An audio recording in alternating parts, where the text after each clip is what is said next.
Атам мен енем ұялмайды. Қара шаңырақта тұрған жас отбасының қиындығы көпшілік арасында жиі айтылады. Тұрмыстық мәселелерден бөлек қарым-қатынас айналасында болатын проблемалар да жетерлік. Сондай мәселенің бірін алматылық келіншек Аймара тілшіге айтып беріп, ата-енелерге құлақ қағыс жасағысы келетінін де жеткізген еді. Үйіміз тым тар да емес, даңғарадай 2-3 қабатты да емес, көп қатарлы. Әрбіріміздің өз бөлмеміз бар, бірақ бірге тұрған соң кішкене жан-жаққа қарап, етек-жеңді жинап та жүру керек шығар деймін ғой. Үлкен балам айтып келгенде үндемей тұра алмадым. Сол үшін енем қазір маған қыр көрсетіп жүр деген келіншек ата мен енесінің үйдегі оғаш қылықтарынан ұялып жүргенін айтады. Мен үлкен әрі жалғыз келінмін. Ата-енем Алматыға ертеректе қоныс аударған, жастары әлі 60-қа толмаған. Күйеуімнен кейінгі 2 қарындасы тұрмыста.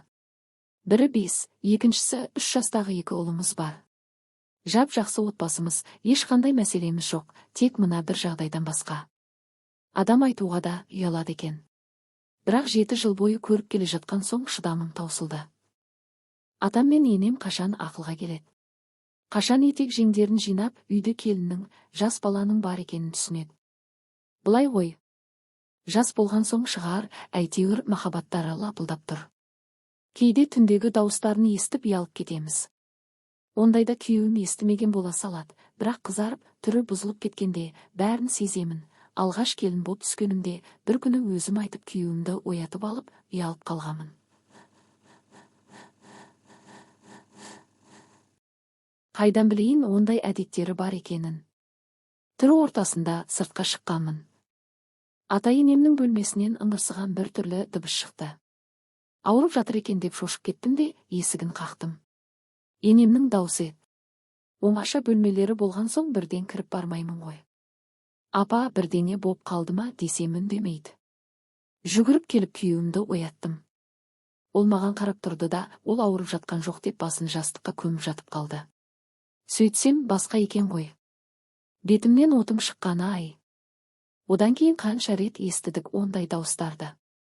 Таңертең шай құйғанда мен ұялып беттеріне қарай алмай отыратын едім, қазір оған да етім үйренді. Ол ма, екеуі кейде бір-біріне қырындап тиісіп түртіп кете салатынын көргенде жерге кіре жаздаймын ұялғанымны. Осы үйде екеуі ғана оңаша жүрген, балайын өткізіп жатқан жасар сияқты ұстайды өздерін. Теледидар көріп отырып сүйсе салама ау, атам кеп енемнің арқасынан құшақтай салама, әйтеуір бітпейтін махаббат. Менің ойымша бәлкім қате шығар, ата-ене деген келін түсірген соң, баласы ержеткеннен кейін сәл аяқ тартып ақылға келмеуші ме еді. Әлде мен тым ескілік көзқарастағы адаммын ба? Жақында үлкен ұлымда көргенін айтып келгенде тіпті жиіркеніп кеттім бе, сондай бірдеңе сезімді бастан кештім.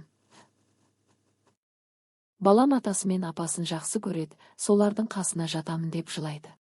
Оларды аса қаламайтынын білемін, бірақ сонда да немересі қиғылық салып орталарына жатып алады. Кейде ұйықтап қалған соң әкеп тастайтын. Үйімізде балалар бөлмесі жоқ болған соң қасымызға алып жатамыз, амал жоқ. Сол ұлым таңертең бала бақшаға апарып жатқанымда, мама, түнде атам әжемнің үстіне жатып алды. Олар солай ойнайды күнде дегенде бетімнің оты дөйетті. Ондай жағдайға жыныстық қатынас туралы түсіндіре алмайды екенмін әлі, не жауап берерімді білмедім. Содан кейін балам жыласа да өзіміздің қасымызға алып жататын болдым. Әрі күйеуіме де үлкен қонақ бөлменің бір жағын бөліп кішігірім болса да балалар бөлмесін жасауға көндірдім. Атам мен енемнің үйде ашық-шашық киіммен жүре беретінін айтпай-ақ қояйын. Бірақ түндегі әрекеттерінің дыбысын шығармай, келін баланың алдында өздерін әдепті ұстап жүрсе ғой деп қана тілеймін қазір. Әйтпесе қай уақытта ыңғайсыз жағдайға тап болар екенмін деп қуыстанып жүруден шаршадым.